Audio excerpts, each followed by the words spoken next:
नमस्कार, मैं हूँ वीर प्रताप सिंह। आप देख रहे हैं सही बात के साथ। आज हम बात करेंगे 26 मई 2026 की उन बड़ी खबरों की जो यूपीएससी के दृष्टिकोण से बेहद महत्वपूर्ण है। आज की खबरों में राजनीति, अर्थव्यवस्था, विज्ञान एवं तकनीकी, पर्यावरण, अंतर्राष्ट्रीय संबंध और सुरक्षा से जुड़ी बड़ी हलचल देखने को मिली है। राष्ट्रीय खबरें की बात करें तो यहाँ पे केंद्र सरकार का फोकस 2047 विकसित भारत मिशन। जैसा कि आप सभी लोग देख रहे हैं, मोदी जी को के मोदी गवर्नमेंट इंडिया प्लान 2047। तो आज केंद्र सरकार ने विकसित भारत मिशन 2047 मिशन को लेकर नई समीक्षा बैठक की है। सरकार का फोकस है जो infrastructure, digital India, semiconductor, green energy और रोजगार पर है। यूपीएससी पर्सपेक्टिव से देखें तो यह विषय जीएस पेपर थर्ड के इकोनॉमी और इंफ्रास्ट्रक्चर सेक्शन में महत्वपूर्ण है। सरकार का दावा है कि आज अगले कुछ वर्षों में दुनिया की तीसरी सबसे बड़ी अर्थव्यवस्था बनने की दिशा में तेजी से बढ़ रहा है। इकोनॉमी सर्वे 2025 और 26 में भी भारत की विकास दर को वैश्विक अस्थिरता के बावजूद मजबूत बताया गया है। और एक चीज और है कि दिल्ली के सत्ता गलियारों में चर्चा है कि आने वाले वर्षों में ग्रीन ग्रोथ, डिजिटल ग्रोथ चुनावी मुद्दा बन सकता है। विपक्ष बेरोजगारी और महंगाई को लेकर सरकार पर हमलावर है। तो इससे रिलेटेड है कि ये महत्वपूर्ण है बात। बाकी अब हम दूसरी खबर की तरफ मूव करते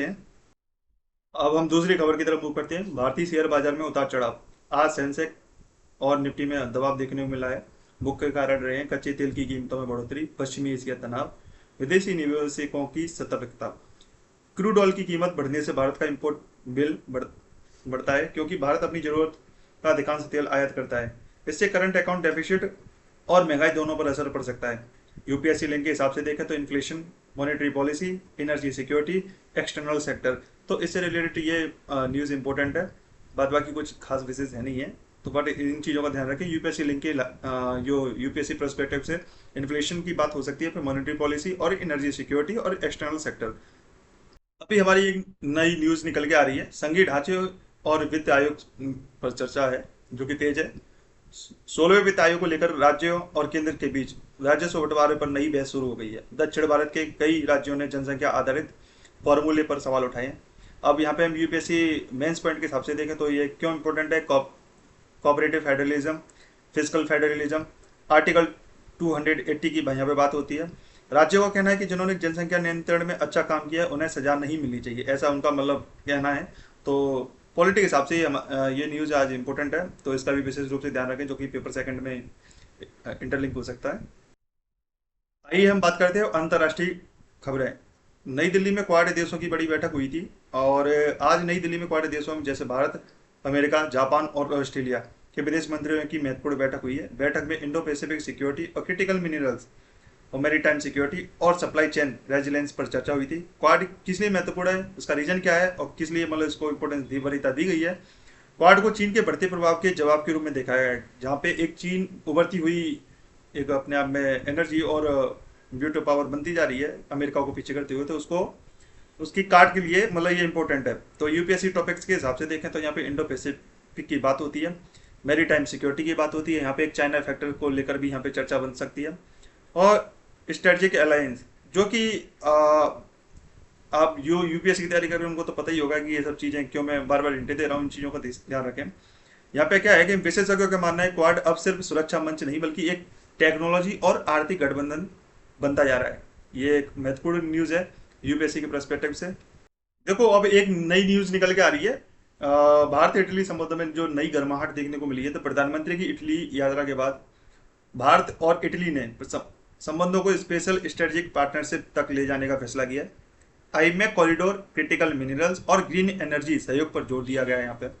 तो यूपीएससी इंपोर्टेंस के हिसाब से देखें तो ये इंडिया यूरोप रिलेशन, आई मैक कॉरिडोर, जो मैं बार बार चर्चा कर रहा हूँ। आई मैक ध्यान रखना आगे आगामी आने वाले एग्जाम यूपीएससी और पीएससी। देखो यूपीएससी का तो पैटर्न पता ही है आपको कि भाई कहीं ये कहीं का तीर और कहीं निशाना है। तो ऐसा करंट अफेयर से ही पूरा मतलब समझ लो कि पूरा का पूरा पूछ सकता है।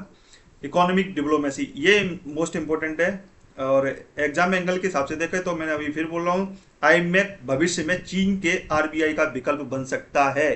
ये ध्यान रखना, ये आज मैं न्यूज़ में बता रहा हूँ। आईएमएफ भविष्य में चीन के आरबीआई का, सॉरी, चीन के बीआरआई का विकल्प बन सकता है, नॉट आरबीआई, बीआरआई का विकल्प बन सकता है।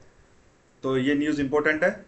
आईमेक और भारत और इटली संबंधों में नई गर्माहट जो देखने को मिली है, तो इंटरनेशनल रिलेशन पे पेपर में ये इन्वॉल्व होता है, इंटरलिंक कर सकते हैं आप लोग। आइए अब हम चर्चा करते हैं विज्ञान एवं प्रौद्योगिकी, जो कि साइंस एंड टेक्नोलॉजी से रिलेटेड है। यहाँ पे एक नई न्यूज़ निकल के आ रही है, जो मैं पिछली वाली भी वीडियो में बता चुका हूँ कि 6G और ग्रीन टेक्नोलॉजी पर भारत की बड़ी छलांग, जो भारत ने इम्प्रूवमेंट किया है। भारत और नॉर्डिक देशों के बीच 6G रिसर्च और ग्रीन हाइड्रोजन और एआई कॉपरेशन पर समझौते हुए थे।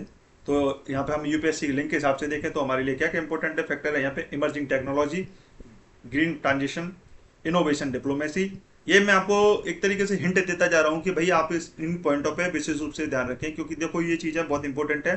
भारत अब केवल आईटी पावर नहीं है, बल्कि डीप टेक पावर बनने की कोशिश कर रहा है। तो इस रूप से भी यहाँ पे विशेष रूप से ये इस पॉइंट को ध्यान रखें। 6G मैं बार बार बता रहा हूँ, 2 वीडियो में लगातार बता चुका हूँ, ये बहुत इंपॉर्टेंट न्यूज़ है और साइंस एंड टेक्नोलॉजी से रिलेटेड है। तो ये बार बार आपसे पूछी जा सकती है आगामी आने वाले पेपर में, तो इसका ध्यान रखें। 6G टेक्नोलॉजी और ग्रीन टेक्नोलॉजी।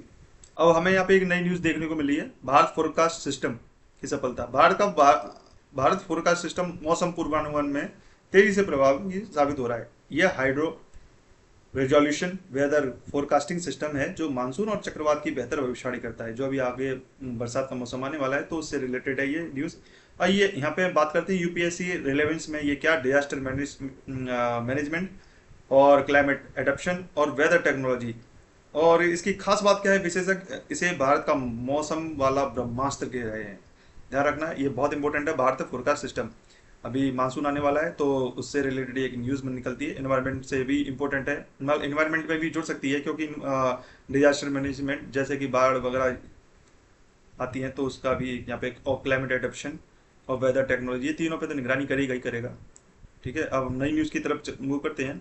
देखो अभी इन्वायरमेंट से रिलेटेड न्यूज़ ही चल रही है, तो क्लाइमेट चेंज और हीट वेव का खतरा। देखो अभी क्या है कि टेम्परेचर भी बढ़ रहा है, तो देश के कई हिस्सों में हीट वेव की स्थिति बनी हुई है और राजस्थान, दिल्ली और मध्य भारत में तापमान सामान्य से ऊपर चल रहा है। वैज्ञानिकों का कहना है कि क्लाइमेट चेंज के कारण एक्सट्रीमी वेदर इवेंट्स लगातार बढ़ रहे हैं। अब यूपीएससी के टॉपिक्स के हिसाब से देखा जाए तो यहाँ पे क्लाइमेट चेंज का टॉपिक बनता है, अर्बन हीट आइसलैंड का बनता है और डिजास्टर का बनता है। तो डिजास्टर प्रिपेयर्डनेस का, ठीक है। तो ये उससे रिलेटेड भी इन्वायरमेंट से रिलेटेड इंटरलिंक ये न्यूज़ है, तो ये इसलिए इंपॉर्टेंट है। देखो डिजास्टर मैनेजमेंट में तो आप जैसे यूपीएससी पेपर मेंस में है एक टॉपिक डिजास्टर मैनेजमेंट, तो वहाँ पे ये करंट के टॉपिक क्या होता है कि भाई आपके स्कोर बढ़ाने में महत्वपूर्ण है। अब वही रटा रटा लिखोगे घिसा बेटा तो समझ ही रहे हो कि नंबर उतने ही मिलते हैं जितने की आप अपेक्षा कर रहे हो, और अपडेट लिखोगे तो ऑब्वियसली नंबर ज़्यादा ही मिलते हैं। तो इस चीज़ का ध्यान रखें, और प्रीलिम्स के यहाँ पे ये इंपॉर्टेंट न्यूज़ है। अब यहाँ पे जैव विविधता से रिलेटेड एक न्यूज़ है, जैव विविधता संरक्षण पर फोकस है। यहाँ पे पलामू टाइगर रिजर्व की बात की है, और अन्य, देखो टाइगर रिजर्व इंपॉर्टेंट है, इन्वायरमेंट इकोलॉजी वालों को पता है। और ये क्यों इंपॉर्टेंट है आप सभी को पता है कि कहीं ना कहीं ये स्कोर है, सब्जेक्ट है स्कोरिंग। तो यहाँ पे पलामू टाइगर रिजर्व, देखो यहाँ पे इन्वायरमेंट से एक रिलेटेड एक नई न्यूज़ निकल के आ रही है, पलामू टाइगर रिजर्व, ठीक है। और पलामू टाइगर रिजर्व क्यों इंपॉर्टेंट है, तो आप सभी को पता होना चाहिए कि पलामू अन्य संरक्षित क्षेत्रों में संरक्षण कार्यक्रमों पर चर्चा हुई है यहाँ पे। और यूपीएससी प्रीलिम्स एंगल से देखें तो टाइगर रिजर्व जो कि इंपॉर्टेंट है अपने आप में, कई बार क्वेश्चन पूछे जा सकते हैं इससे, और पूछे भी गए हैं। और बायोडाइवर्सिटी और कंजर्वेशन एफर्ट्स, तो यहाँ पे ये न्यूज़ पलामू टाइगर रिजर्व, इस चीज़ का भी ध्यान रखना, ठीक है। तो ये इंपॉर्टेंट न्यूज़ है, तो आप उस तरीके से देख सकते हो कि पलामू टाइगर रिजर्व क्यों इंपॉर्टेंट है। तो इन्वायरमेंट इकोलॉजी से और बायोडाइवर्सिटी से, जैव विविधता, तो से रिलेटेड ये न्यूज़ इंपॉर्टेंट है। एक चीज़ का और ध्यान रखना कि पलामू टाइगर रिजर्व कहाँ पे है, झारखंड में है, ठीक है। और इसमें कई सारी जो स्पीसीज हैं वो इंडेंजर्ड में है, और ये कहाँ पे है, वेस्टर्न साइड में, छोटा नागौर पठार जो कि झारखंड में है, तो वहाँ पे ये स्थित है। तो इस चीज़ का भी ध्यान रखें, ठीक है। और इम्पोर्टेंट तो है ये न्यूज़ पलामू टाइगर रिजर्व। अब यहाँ पे एक नई न्यूज़ रक्षा और आंतरिक सुरक्षा से संबंधित है। हिंद महासागर में भारत की रणनीति तैयारी हुई है, जो भारतीय नौसेना लगातार इंडो पैसिफिक क्षेत्र में अपनी उपस्थिति मजबूत कर रही है। इंटरनेशनल फ्लीट रिव्यू 2026 के बाद भारत की मैरीटाइम डिप्लोमेसी की नई ताकत देखने को मिली है यहाँ पे। अब यहाँ पे एक जो ताकत है यूपीएससी टॉपिक्स के हिसाब से देखा जाए तो ब्लू वाटर नेवी और सागर डॉक्ट्राइन और इंडियन ओशियन रीजन। भारत अब केवल स्थलीय शक्ति नहीं बल्कि समुद्री शक्ति बनने की दिशा में बढ़ रहा है। तो ये उसके से रिलेटेड है, ये न्यूज़ इंपॉर्टेंट है। साइंस एंड टेक्नोलॉजी में यहाँ पे इंटरलिंक होता है, ध्यान रखना। साथ में साथ बताता जा रहा हूँ आपको कि ये न्यूज़ किस टॉपिक से कहाँ लिंक है, तो उस हिसाब से आप अपने आप को अपडेट रखें, और साथ ही एआई और भविष्य की दुनिया, जो कि आजकल आपको पता है एआई आधारित एजेंट सिस्टम और डिजिटल ट्विन टेक्नोलॉजी पर नई रिसर्च सामने आई है। विशेषज्ञों का मानना है कि आने वाले वर्षों में एआई गवर्नेंस बहुत बड़ा वैश्विक मुद्दा बनने वाला है। और यूपीएससी रेलेवेंस के हिसाब से देखा तो एथिकल एआई, साइबर सिक्योरिटी और डाटा गवर्नेंस, देखो ये सब चीज़ें तो प्रीलिम्स के हिसाब से, आज मेंस के हिसाब से जो भी इंपॉर्टेंट न्यूज़ थी तो मैंने वो आपको उसका सबका समागम निकाल के आपको एकदम प्रॉपरली मतलब टॉपिक से जोड़ के आपको न्यूज़ प्रस्तुत की। तो यहाँ पे यूपीएससी मेंस प्रैक्टिस के क्वेश्चंस के हिसाब से देखें तो कौन कौन से इंपॉर्टेंट जो टॉपिक थी आज उनको कहाँ से क्या जोड़ा जा सकता है। तो देखो एक तो ये बनती है क्वाड के बढ़ते महत्व को इंडो पैसिफिक क्षेत्र की राजनीति पर प्रभाव देखने को मिलेगा। वो क्या प्रभाव पड़ेगा वो आप देखो उस हिसाब से। क्लाइमेट चेंज भारत की आर्थिक और सामाजिक संरचना को कैसे प्रभावित कर रहा है, ये भी एक इंपॉर्टेंट बन सकता है। यहाँ पे भारत की ग्रीन एनर्जी डिप्लोमेसी पर विशेष रूप से चर्चा देखने को मिल सकती है। और फिजिकल फेडरलिज्म जो भारतीय संघीय ढांचे को कैसे प्रभावित करता है, तो ये सब चीज़ें मोस्ट इंपॉर्टेंट है। मेंस के प्रोस्पेक्ट से देखा जाए तो यूपीएससी और पीएससी के। अब यहाँ पे प्रीलिम्स के फैक्ट्स के हिसाब से देखा तो कार्ड में 4 देश जो भारत, अमेरिका, जापान और ऑस्ट्रेलिया है। और यहाँ पे आर्टिकल हमने 280 की बात की थी जो फाइनेंस कमीशन से रिलेटेड है। अब एक टर्म निकल के मैंने आपको बताया था आईमैक, ये बॉस्ट भाई मोस्ट इंपॉर्टेंट है। India middle east Europe corridor, ये चाइना को मतलब एक तरीके से चाइना का ये ब्रह्मास्त्र है चाइना को काटने के लिए, उसकी उभरती हुई अर्थव्यवस्था को मतलब फुल स्टॉप लगाने के लिए, थोड़ा विराम देने के लिए।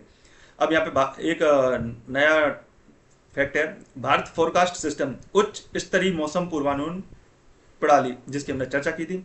और जो लास्ट हमारी न्यूज़ थी वो पलामू टाइगर रिजर्व जो कहाँ पे झारखंड में है, और छोटा नागपुर पठार छत्तीसगढ़ को भी ये टच करता है, ध्यान रखना। तो दोस्तों आज की सबसे बड़ी तस्वीर यही है, और दुनिया तेजी से बदल रही है। कहीं एआई की लड़ाई है, कहीं समुद्र शक्ति की राजनीति है, कहीं क्लाइमेट चेंज का संकट है, तो कहीं अर्थव्यवस्था की नई दौड़ है। भारत इस समय वैश्विक मंच पर खुद को एक बड़ी शक्ति के रूप में स्थापित करने की कोशिश कर रहा है। इसी के साथ मैं वीर प्रताप सिंह आपसे विदा लेता हूँ। मिलते हैं अगली बड़ी खबर के साथ, सही बात के साथ। तब तक के लिए धन्यवाद। जय हिंद, जय भारत। और इस वीडियो को देखो दोस्तों, ये बनाने का एक ही मुद्दा है कि भाई आप लोग जब न्यूज़पेपर पढ़ते हो तो आप इंटरलिंक नहीं कर पाते हो कि कौन सी जो न्यूज़ है आज उसको कहाँ किस पेपर में लिंक करना है। तो आप अगर 10 से 15-20 मिनट का मैं ये वीडियो देख के आप अपनी न्यूज़ को अपडेट कर सकते हो, और साथ ही ये पता कर सकते हो कि भाई ये न्यूज़ जो आज आई थी उसको हम किस पेपर में और कौन से पेपर में हम इसको लिंक करके हम देख सकते हैं। जो प्रीलिम्स और मेंस में यहाँ पे दोनों को बताता हूँ विशेष रूप से कि कौन सी न्यूज़ कौन से सब्जेक्ट से इंटरलिंक हो सकती है और किस टॉपिक से है, और मेंस का भी प्रोस्पेक्टस बताता हूँ और प्रीलिम्स का भी। तब तक के लिए धन्यवाद। आगे अपडेट रहिए और लाइक और सब्सक्राइब कीजिए और बेल आइकन का बटन दबाइए, और अपने अधिक से अधिक दोस्तों को इस वीडियो को फॉरवर्ड करो जिससे कि उनका भी बेनिफिट हो और साथ ही आपका भी बेनिफिट हो। कम समय में आपके लिए भरपूर प्रयास किया गया है। तब तक के लिए धन्यवाद। कल हम मिलते हैं नई न्यूज़ नई वीडियो के साथ। अपडेट होने के लिए जुड़े रहिए सही बात के साथ। मैं वीर प्रताप सिंह।